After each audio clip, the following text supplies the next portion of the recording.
আসসালামু আলাইকুম আমার ভাই ও বোনেরা, আজকের রেসিপিতে থাকছে বড় সাইজের কাতলা মাছ, এই যে সাথে আছে কাঁচা কলা। সাথেই থাকো। রান্না করার জন্য প্রথমে মাছগুলো ভেজে নেব। প্যানে তেল দিয়ে দিছি, তেল গরম হয়ে গেছে। মাছ দিয়ে দেবো, হলুদ দিয়ে লবণ দিয়ে মাছগুলো মেখে রেখে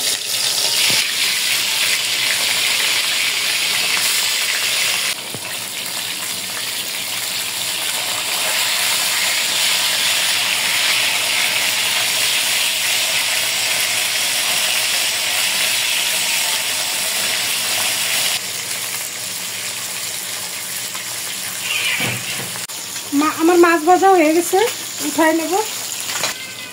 রান্নার জন্য তেল দিয়ে দিলাম, পেঁয়াজ কুচি দিয়ে দিলাম আধা কাপের মতো।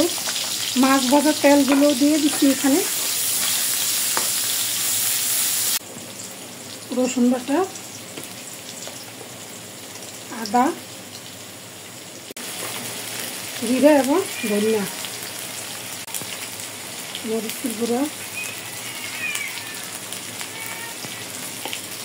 হলুদের গুঁড়া, স্বাদ মতো লবণ,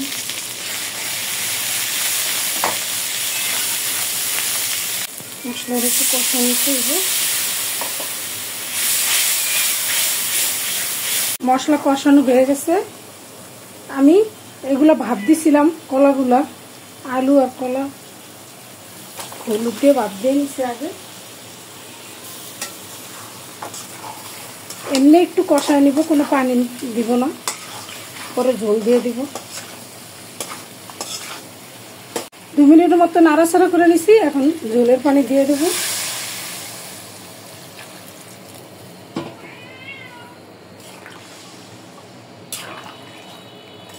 আমার তরকারি ঝোলটা যখন ফুটে উঠবে তখন আমি মাছ দিয়ে দেব।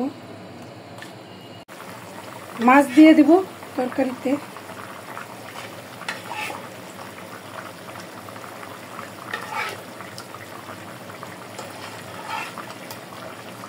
মাছ দিয়ে দিলাম, আর 5 মিনিটের মতো রান্না করব।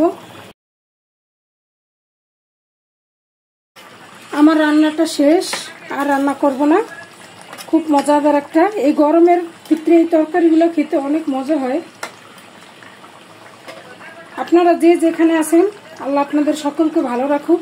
আজকের জন্য এখানে বিদায় নিয়ে নেব। আল্লাহ হাফেজ।